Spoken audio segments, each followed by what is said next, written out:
Ова е заедничка победа. Ова е победа на вербата, надежта, копнежот за иднина. Ова е победа на напатениот народ, неговите соништа за кои се бориме, неговите надежи и нашата заедничка татковина. Вечерва Македонија повторно покажа зрелост. Победивме во Скопје, победивме во Скопски Карпош, победа и во аеродром и Чучер Сандер. Беше жилава борба, тешка борба, со многу предизвици. Се одлучуваше во 5 до 12. Знаете дека не заслужувам името да му го спомнам, тој против кандидат се обиде да профитира на името на националните поделби, на етничките поделби. Не успеа. Поразене. Брвеница останува јока начин. Победивме и во Валандово, Дојран и Крушево, кои што досега има агроначалници селекциони. Победивме и во Кочани.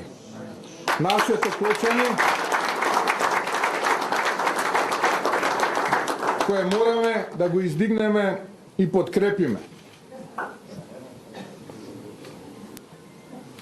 Имаме победа и во Лозово, Могила, Македонски Брод, Росоман, Ранковце, Неготино, Чешиново, Блешево, Виница, Дебарца, Конче, Демиркапија, Пробиштип.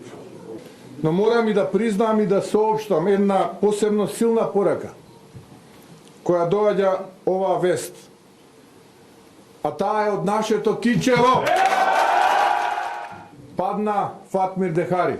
Од народот кои се обедени против раскалашеноста, недомакинското работење и се докажа дека никој не е посилен од народот.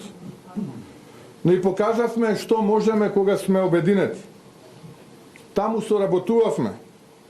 Различни вери, различни припадности. Против оние кои го влечеа градот надоле. Ова ја отвара вратата дека можеме да се обединиме. Македонци, албанци, турци, роми, срби, власи, бошнаци, останати христијани и муслимани. ВМРО, ДПМН, СДСМ и другите околу вредностите и во онаа политика која што им е потребна на граѓаните. На ова треба да работиме. Победи со животот и вербата во вредности. Ова е голем и важен пример колку можеме да постигнеме кога сме обединети.